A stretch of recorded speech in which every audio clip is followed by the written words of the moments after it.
एक समय की बात है, एक हाथी की मृत्यु हो गई। मृत्यु के बाद हाथी की आत्मा यमलोक पहुंची। वहां पर हाथी के कर्मों का लेखा जोखा निकाला गया। पाया गया कि हाथी अपने जीवन में काफ़ी अच्छे से रहा है। तब यमराज ने हाथी से कहा, अरे हाथी, तुमने तो अपने जीवन में कोई बुरे काम नहीं किए। तुम्हारे कर्म भी काफ़ी अच्छे रहे हैं। इसीलिए मैं तुमसे तुम्हारी इच्छा पूछ रहा हूँ। बताओ तुम्हें क्या चाहिए? तुम्हारी सबसे बड़ी मनोकामना क्या है? हाथी बोला, यमराज जी, अगर वाकई में आप मेरे कर्मों से प्रसन्न हैं और मेरा दूसरा जन्म होना है तो मुझे किसी भी जीवन में जन्म दे दीजिए, लेकिन मेरे ऊपर किसी मनुष्य का अधिकार ना हो। मैं मनुष्य के बंधन में ना रहूं, क्योंकि मनुष्य के साथ रहना सबसे कठिन कार्य होता है। हाथी की इस बात को सुनकर यमराज काफ़ी हैरान हो जाते हैं और यमराज कहते हैं, यह तुम क्या कह रहे हो? गजराज, मैं तो यही जानता हूँ कि मनुष्य जात सबसे अच्छी होती है, वे सबसे ज़्यादा बुद्धिमान होते हैं। हाथी कहता है कि यमराज जी, यही तो परेशानी है कि मनुष्य जात सबसे ज़्यादा बुद्धिमान होती है। आपको इंसानों के विषय में शायद ज़्यादा जानकारी नहीं है, इसीलिए आप ऐसी बातें कर रहे हैं। कैसी जानकारी नहीं है? मुझे तुम खुद देखो, यहाँ पर कितने मनुष्य खड़े हैं।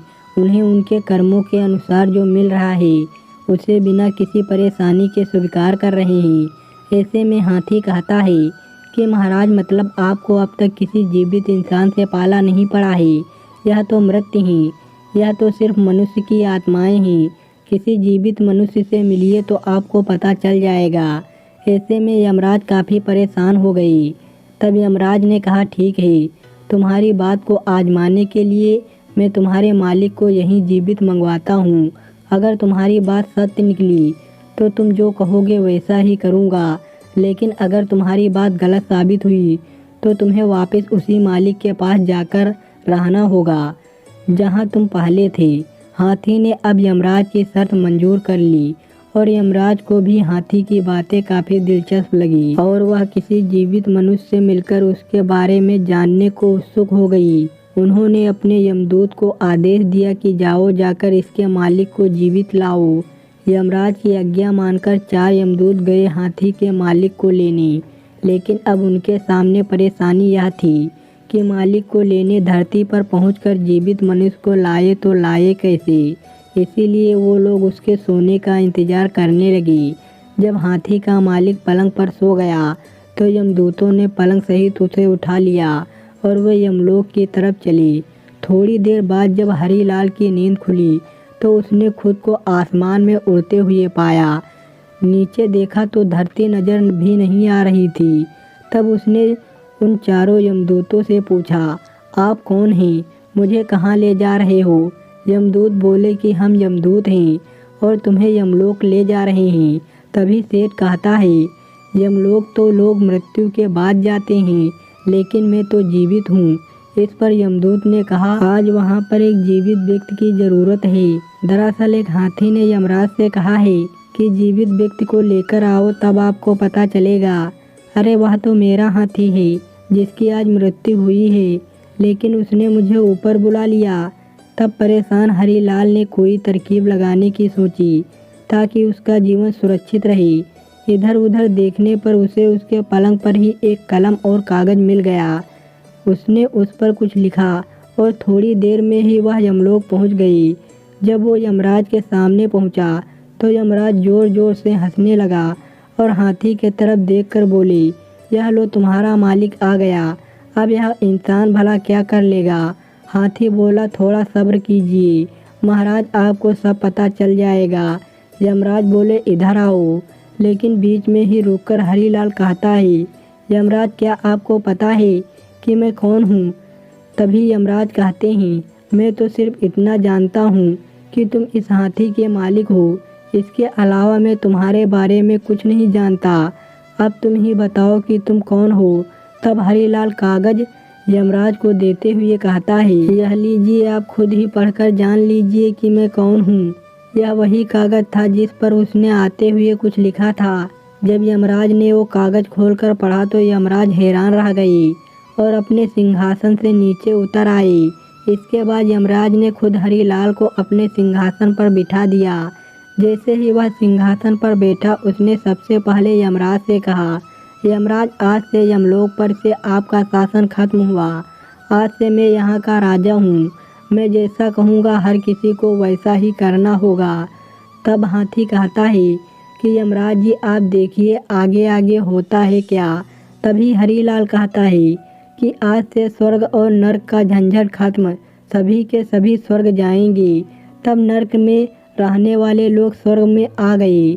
नर्क का द्वार बंद कर दिया गया। जिस किसी की भी मृत्यु होती सीधा स्वर्ग जाता। इधर हरिलाल मन ही मन में यह भी सोच रहा था कि जिस दिन मेरी सच्चाई यमराज के सामने आएगी तो मुझे मार दिया जाएगा। ऐसा सोचकर उसने दान पुण्य करना शुरू कर दिए और चित्रगुप्त से कहा कि यहाँ जितने भी प्राणी हैं उनका हिसाब किताब करके मुझे बताओ कि किसने कितने कर्म और किसने कितने कुकर्म किए। तब चित्रगुप्त ने सबके बारे में बता दिया कि किसको कौन सी सज़ा मिलनी है। तब हरिलाल ने चित्रगुप्त से कहा, इन सब की सज़ा माफ़ कर दो, किसी को कोई सज़ा नहीं होनी चाहिए।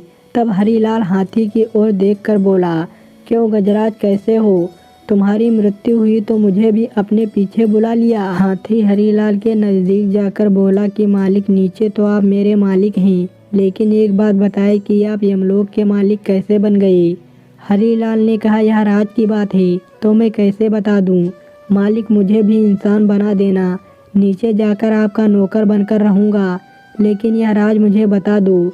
तब हरिलाल ने उसे बताया कि जब यमदूत मुझे लेकर आ रहे थे तो मैं काफ़ी डर गया था।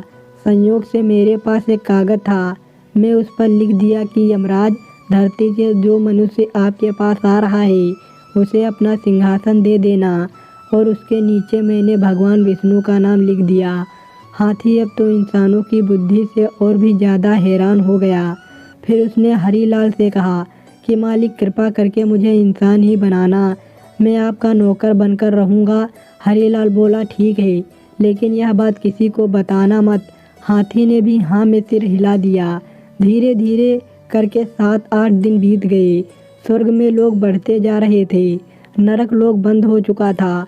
कुछ ही दिनों में पूरे देवलोक में यह बात फैल गई कि अब नरक का अस्तित्व खत्म हो चुका है। उधर भगवान श्री हरि विष्णु सोच में पड़ गए कि यमलोक में ऐसा कौन आ गया है जिसने मेरे सारे नियमों को तोड़ने का काम किया है। आखिर कौन है वह जिसने सारी व्यवस्था को तहस नहस कर दिया है। यह सोचकर भगवान विष्णु स्वयं यमलोक में आए और उन्होंने देखा कि यमराज यमलोक के द्वार पर बैठे हैं। तब विष्णु भगवान ने उनसे पूछा, यमराज, तुम बाहर बैठे हो तो यमलोक कौन चला रहा है? भगवान, ये आप क्या कह रहे हैं? आपने ही तो इंसान को मेरे स्थान पर नियुक्त किया था और आप ही इस तरह से अनजान बन रहे हैं।